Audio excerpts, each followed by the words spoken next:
This lecture is all about human thermodynamics. In the last couple of weeks we've been contacted by a gentleman by the name of Lib Thims from Chicago in the United States. He represents the Human Thermodynamics Project and the Encyclopedia of Human Thermodynamics. And we've found already that we have incredible similarities between carbonentry morphology and human thermodynamics.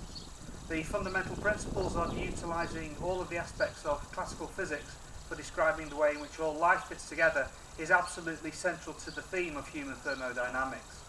There's no doubt about it, it's an old subject. It's been around about 150 years and more or less started at the same time as people were contemplating classical thermodynamics without its absolute direct association to explaining how life works. What Lib and his colleagues do is the same type of thing I have done in taking classical thermodynamics, the first, second, third, and there's also a fourth law, and to use them to understand how living organisms interact by treating them as if they were conventional molecules or atoms in their own right.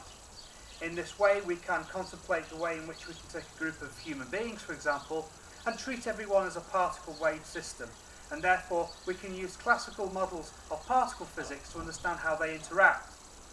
Classically speaking, we're talking about the thermodynamics aspect of it, the way in which energy flows through living systems. We're contemplating things like Gibbs-free energy, and a negative Gibbs-free energy which allows spontaneous reactions to occur within living particle populations.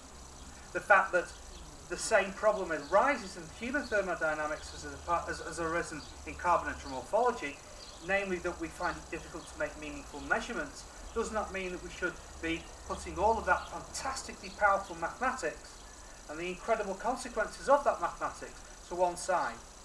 The fact that we can't solve a lot of these equations meaningfully does not mean that the logic of those equations is of no use. On the contrary, it's incredibly useful to us and enables us to understand how gender functions, how a male and female can be spontaneously able to react with each other to produce offspring.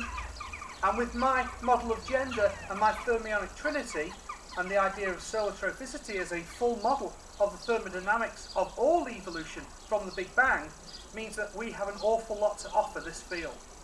This field in return has an awful lot to offer us. The scientists involved, from what I can see, are exceptionally good scientists, extremely good philosophers, very good technical scientists with good mathematical backgrounds and strong physics backgrounds, which is what I have. Lib, I believe, was originally a chemical engineer, and that's how I started life off myself, having later on moved into biology. And so therefore we already have that kind of powerful association with our roots. It also means that in the future, human thermodynamics, I believe, is on the precipice of being the biggest overall unified scientific concept ever.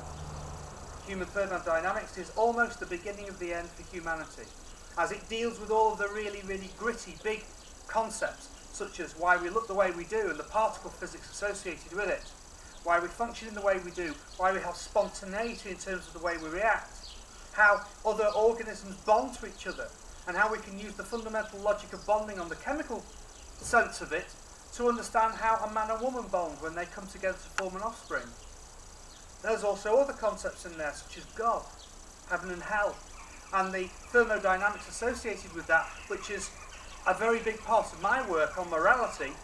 Other things like beauty, ugliness, and I can straight away throw in the Boltzmann entropy logic of microstates and ensembles and microstates in particle physics, which enables us to understand how symmetry is related to beauty, and how beauty is related to Gibbs-free energy and the spontaneity of a reaction towards a beautiful person, for example.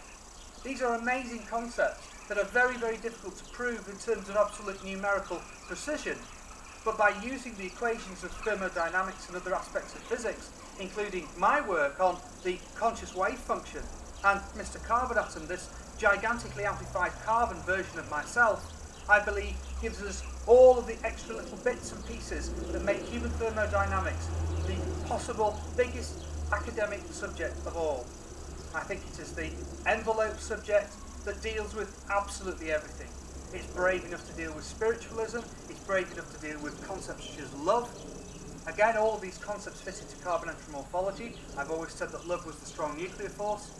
And so therefore we have a way of going forward in the future where all of the ideas from all of these incredible scientists with these immensely broad backgrounds, are able to be brought to the forum to produce an absolutely perfect model of how human beings, in particular, fit into a centralised scheme which describes the whole of the universe, where evolution began with the Big Bang, and how we can understand evolution in terms of classical thermodynamics, is also immensely powerful going into the future. Lib, I want to say verbally to you now, thank you so much for what you've done for me already. You've done a wonderful write-up on me, and we're about to start this 20-page paper, which we will do, and we will knock it out pretty quickly. Full of citations, some good equations in there, some excellent science. And hopefully we can go and move into the future with this excellent new group of people and this fantastic new concept of human thermodynamics behind it. I really look forward to working with these people and contributing to this amazing project, which I still believe could be the biggest of them all. I think we will see human thermodynamics as the biggest actual academic unified concept in the whole of the 21st century. Thank you very much, Liv, and I look forward to being in contact with you. All the best.